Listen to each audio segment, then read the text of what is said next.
उत्तर प्रदेश से बड़ी खबर। आज उत्तर प्रदेश कैबिनेट की अहम बैठक, सीएम योगी की अध्यक्षता में ये मीटिंग होगी। तो सुबह करीब 9:30 बजे सीएम आवास पर यह बैठक होने वाली है। कैबिनेट मीटिंग में कई मुद्दों पर चर्चा होगी, कई प्रस्तावों पर मुहर भी लगेगी। अनुपूरक बजट को भी मीटिंग में दी जाएगी मंजूरी। तो आज अनुपूरक बजट सरकार की तरफ से पेश किया जाएगा। उससे पहले ये महत्वपूर्ण कैबिनेट बैठक मुख्यमंत्री आवास पर रखी गई है। 9:30 बजे का वक्त रखा गया है, जहां पर अनुपूरक बजट को लेकर चर्चा होगी और कई प्रस्तावों पर मुहर लग सकती है। इस तरह की जानकारियां भी सामने निकल कर आ रही हैं। और विस्तार से जानकारी के साथ मेरे सहयोगी रजनीश हमारे साथ जुड़ गए हैं। रजनीश, आज अनुपूरक बजट सरकार की तरफ से पेश करना है, उससे पहले ये बैठक 9:30 बजे रखी गई है। क्या अहम जानकारियां इसको लेकर?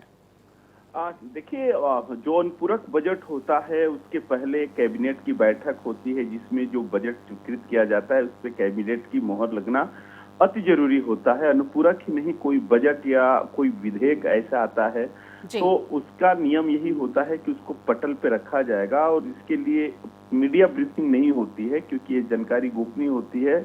और नियम कहता है कि जब भी कोई रिपोर्ट रखा जाएगा पटल पे, उसके पहले मीडिया में उसकी ब्रीफिंग नहीं होनी चाहिए। तो आज मुख्यमंत्री के सरकारी आवास 5 कालिदास मार्ग पे 9:30 बजे कैबिनेट का बैठक है और उसमें अनुपूरक बजट का एक प्रारूप तैयार हुआ होगा, जिस पर सारे कैबिनेट मंत्रियों का सिग्नेचर होगा, उस पर चर्चा होगी। और माना जा रहा है कि लगभग 13,500 करोड़ का ये अनुपूरक बजट का आकार होगा। हालांकि इस अनुपूरक बजट पे विपक्ष लगातार सवाल खड़ा कर रहा है, कह रहे कि जो पुराना बजट का पैसा था सरकार उसको खर्च नहीं कर पा रही है, फिर इस अनुपूरक लाने का कोई मतलब नहीं है। रजनीश, लेकिन यहाँ पर यह भी बात समझनी होगी, क्योंकि महाकुंभ का भव्य आयोजन भी किया जा रहा है। जिस तरह से जिस प्रयागराज को पूरी तरह से सजाया गया है, यात्रियों की, श्रद्धालुओं की सुविधा के लिए तमाम व्यवस्था की गई है। शायद इसी वजह से अनुपूरक बजट की इस वक्त आवश्यकता है। दूसरी तरफ ये भी जानकारी, शीतकालीन सत्र के दौरान कई ऐसे प्रस्ताव हैं जिस पर मुहर लगने वाली है। इसको लेकर क्या जानकारी आपके पास?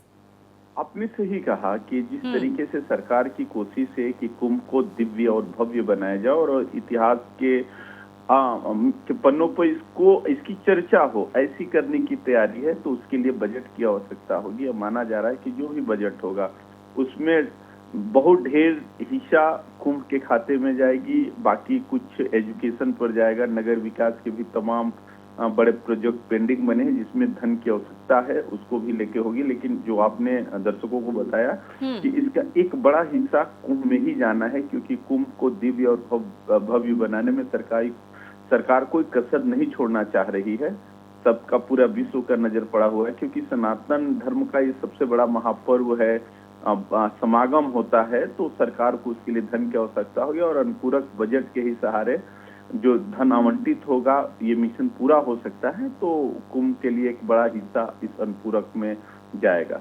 जी रजनीश, हम ये भी समझने की कोशिश करेंगे, कल हमने देखा संभल पर किस तरह से योगी आदित्यनाथ गरजे थे और संभल मुद्दे को लेकर विवाद भी जोरों पर देखने को मिल रहा है, प्रदर्शन भी देखने को मिल रहा है। क्या लगता है आज बहराइच और संभल का मुद्दा एक बार फिर से सदन में गूंजेगा? देखिए, लगातार जिस तरीके से मुख्यमंत्री योगी आदित्यनाथ बैटिंग कर रहे थे, विपक्ष का जो फील्डर है या बॉलर है असहाय नजर आ रहा था। तो कहीं ना कहीं सरकार पूरी तरीके से तैयार है। सरकार को भी लग रहा था कि ये संभल और बहराइच के मुद्दे पर विपक्ष हंगामा करेगा, यहाँ तक कि लोग वॉकआउट कर गए थे, सदन छोड़ के चले गए थे। लेकिन लगातार जिस तरीके से कल मुख्यमंत्री, आपने भी देखा होगा, दर्शक भी देखे होंगे, जिस तरीके से लगातार बल्लेबाजी कर रहे थे मुख्यमंत्री योगी आदित्यनाथ, तो आज शाम को, थोड़ा सा मैं ब्रीफ कर दूं, आज शाम को समाजवादी पार्टी के विधायकों की बैठक अखिलेश यादव लेंगे। तो माना जा रहा है कि कुछ उधर से एनर्जी टॉनिक मिलेगी, फिर कल हंगामा हो सकता है। बहुत शुक्रिया आपका रजनीश, तमाम जानकारियां हमारे दर्शकों तक पहुंचाने के लिए।